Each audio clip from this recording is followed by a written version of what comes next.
Buenos días, Rodolfo. Muchas gracias por la oportunidad que me permites de dirigirnos al país a través de este programa Pulso Informativo. Solo una pequeña precisión. Sí. En realidad, Fuerza Ciudadana ha sido fundado por varios compañeros de izquierda, entre los más representativos Carlos Tapia, y ese grupo impulsor es el que puso la primera piedra, como quien diría, para empezar a construir esta propuesta política. ¿En qué año? Y nosotros nos sumamos. En realidad, viene desde hace un par de años.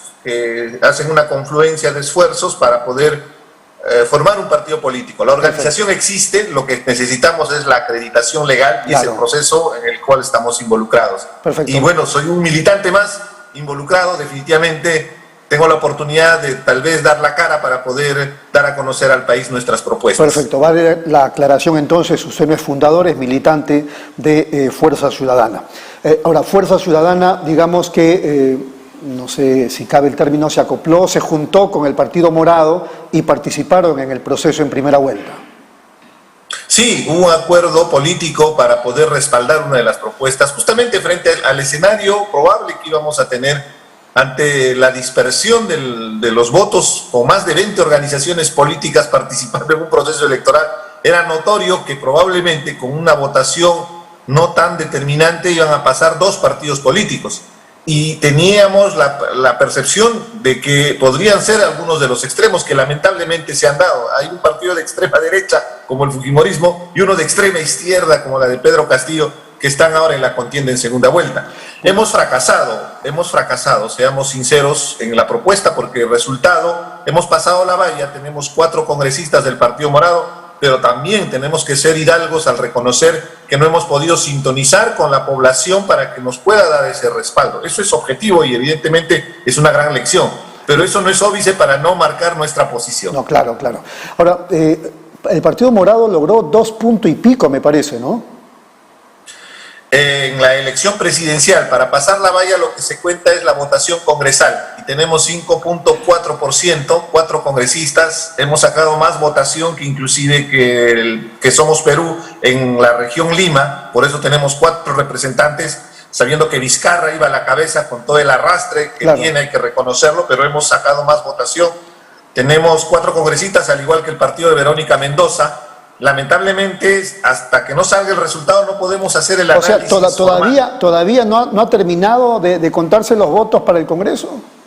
Hay actas que han sido observadas y que están en los jurados electorales especiales y tal vez en alguno de ellos van a tener que ser discutidos a nivel del Jurado Nacional de Elecciones, en el tribunal. Y evidentemente, mientras no se tenga la proclamación de los candidatos, todavía no podemos hacer un análisis. Pero sí, objetivamente, viendo ya los resultados, las proyecciones, inclusive se puede hacer ciertas afirmaciones, como el partido de Forsyth, que no ha pasado la valla, a pesar que estaba todo el tiempo en la propaganda como uno de los candidatos.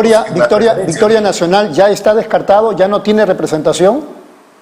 Victoria Nacional probablemente no llega al 5%, tiene 4.9%, el margen es pequeño, pero es casi imposible porque las actas que están faltando son de Lima y en Lima no han tenido una votación importante. Entonces, Victoria Nacional no pasaría la valla, Juntos por el Perú tampoco, porque solo tiene 4 congresistas. El Partido Morado también probablemente, entre comillas, no pasaríamos la valla, porque sí hemos pasado. Esa es la perversidad de la interpretación de la... O sea, Somos Perú tendría representación, pero perdería la inscripción. No.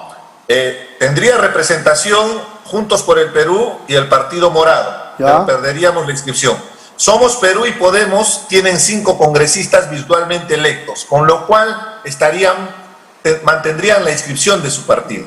Es así de paradójico el escenario. Y el partido de George Forsyth prácticamente no tendría representación y tampoco habría pasado la valla. Claro. Entonces, eso es un jalón de orejas para las encuestas, porque recuerda bien que faltando 2-3 semanas decían que George Forsyth repuntaba. Así es. Pero la realidad es que estaba en caída libre desde hacía varias semanas y el resultado es más que evidente. No pasaron la valla. Ingeniero, ¿son las encuestadoras o de repente la actitud voluble del votante? Yo pienso que tienen mucha responsabilidad las encuestadoras porque juegan mucho con el margen de error. Teniendo un margen de error de casi 3%, y esto es una técnica estadística para hacer muestreo, y evidentemente se juega con ese margen de error en favor de los intereses que puedan tener. Porque a nosotros nos decían todo el tiempo que teníamos 1%, y en realidad hemos sacado 5.4%. Entonces, ahí hay mucho que discutir. Ha sido un fracaso, Rodolfo, soy consciente de ello, hay que hablarlo tal como ha sucedido. Pero también una lección aprendida, ¿no? Usted decía que ese fracaso era por la falta de sintonía con la población. Ese es un factor. ¿El otro no puede haber sido también la figura del candidato presidencial? Varias variables. El hecho de tener en el gobierno a Sagasti, que lamentablemente no ha sabido comunicar políticamente los resultados de su gestión, porque mal que bien tenemos en este momento comprometidos 60 millones de vacunas. Ya se han vacunado cerca de 2 millones de personas. En un país donde tenemos serios problemas para poder atender servicios de salud, yo creo que es un avance interesante. El problema está cómo lo comunicas. Y después, fíjate, teníamos también la información de más vacunas, pero por una campaña mediática que desarrollaron algunos medios de desinformación, sin evidencia científica. Uno de ellos, este señor Bustamante, que ahora ha sido elegido congresista y es uno de los puntales del proyecto político de Keiko Fujimori en el tema de salud. Esa irresponsabilidad tiene consecuencias directas en que el día de hoy mucha gente todavía no se vacuna. ¿Y cuál es el colofón? Muchos van a morir, Rodolfo, eso es la indignación. O sea, se juegan con la vida de las personas. Pero en igual, este momento necesitamos las vacunas. Usted reniega y todo lo demás, pero igual, Ernesto Bustamante es posible que sea nuestro próximo ministro de Salud o tenga un papel importante en el ámbito de la salud en el próximo gobierno. Y hay que evidenciarlo por eso, para que la gente reflexione. Pienso que en vez de estar tomando definiciones en este momento que voy a apoyar a o B candidato, lo responsable es exigirle transparencia, compromiso y sobre todo que sean los candidatos que nos generen esa confianza, porque en este momento la gente va a ir a votar con frustración. Ya ni siquiera vamos a tener la oportunidad de votar por el mal menor, como siempre ha ocurrido durante los últimos 20 años, donde en una segunda vuelta íbamos a votar por el mal menor. Ahora no, ni siquiera tenemos esa esperanza. Ahora vamos a ir a votar en contra de, o sea, para que no entre el otro, por miedo. Se ha llegado a ese extremo porque ambos candidatos han polarizado el debate, no se está centrándose en generar propuestas para salir de esta crisis que estamos viviendo, y más, lamentablemente se ha llegado a la descalificación, al adjetivo barato, y también los propios candidatos, cuando uno dice que voy a debatir, no voy a debatir, o cuando tienen propuestas incoherentes, o cuando tienen los antecedentes, la mochila inmensa que carga el fujimorismo, porque si Castillo tiene un cerrón, Keiko Fujimori tiene un cerronzazo, una cadena montañosa de denuncias, ¿no? Entonces, seamos objetivos, nos han llevado a esta situación tan difícil y que no es fácil darle un respaldo a uno de ellos, por más simpatía, inclusive ideológica, que podamos tener. Hay que ser responsables con el país y el futuro. Eso no significa ser tibio, al contrario, eso significa ser firme y tener valores como la lucha contra la corrupción. La figura del ingeniero Richard Arce, la figura política, digamos, del ingeniero Richard Arce es, digamos, atípica, y le voy a decir, usted es un hombre de izquierda, está postulando, o por lo menos tuvo vínculos o tiene vínculos con el Partido Morado a partir de Fuerza Ciudadana. Perfecto, pero he visto en las últimas semanas, por no decir meses, en las redes sociales, cómo le dan de alma, no los de la derecha, sino los de la propia izquierda al ingeniero Richard Arce. Y el ingeniero Richard Arce casi es favorito de la televisión calificada como de derecha, me refiero a Willax. ¿Cómo se entiende todo este contexto? Con toda humildad, yo siento que mi vocación democrática me permite dialogar con Dios y con el diablo, si queremos caricaturizar la imagen, ¿no? Porque sin querer decir que uno es el bueno o el malo, porque ese creo que es el problema. No podemos santificar ni en la izquierda, por más dogmatismo, por más simpatía ideológica que tengamos, porque también hay casos de corrupción y hay latrocinios que ha cometido la izquierda, pero en la derecha hay mucha más carga y también se les confronta. Pero ojo, si queremos hacer política, mi concepto de lo que es la política lo defino como el arte de la concertación. Aquel que tiene la capacidad de concertar, aquel que tiene la capacidad de tejer lazos los diferentes sectores va a tener una oportunidad en la política y en específico en la posibilidad de ser gobierno. Caso contrario, si uno se dogmatiza, si uno se radicaliza y no cree, puede llegar a extremos de fanatismo.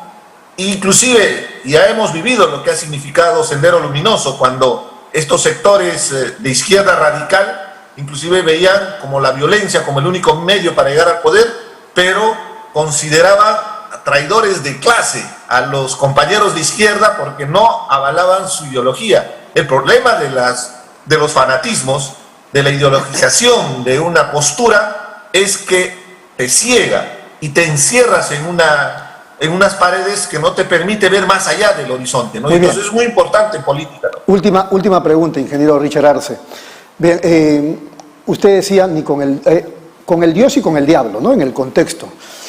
Una impresión suya, sin ánimo, digamos, de causar una suerte de pelea, pero su posición, digo, sobre la declaración que hizo hace algunos días Cecilia Valenzuela, que es la directora de Perú 21, respecto justamente de lo que estamos analizando, esta segunda vuelta tan complicada para el país. Ella decía, palabras más, palabras menos, yo, como directora de Perú 21, no puedo ser ni neutral ni imparcial frente a Castillo.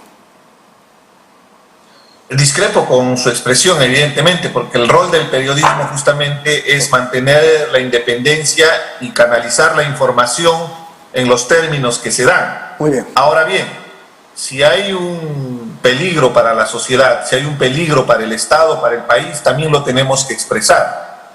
Lo que no se entiende tal vez es que los medios de comunicación, quieran o no, van a marcar una posición determinada. ¿Por qué? Porque de por medio pueden estar intereses empresariales, de por medio pueden estar intereses políticos, y eso es lo que se ha dado. Desde el día que se creó la imprenta, el dueño de la imprenta en realidad es el que determina cuál es la línea editorial. Es lo que ha sucedido. Lo que debería haber es un sistema de autorregulación en los medios de comunicación que nos garantice una libertad de expresión, que es muy importante en democracia como pilar para poder sostener la democracia en el país y en el mundo. Muy bien. Ingeniero, ha sido muy amable, muchas gracias y fuerte abrazo. No, un gusto como siempre poder dialogar contigo, Rodolfo. Gracias. Ha sido el ingeniero Richard Arce. Pausa, regresamos.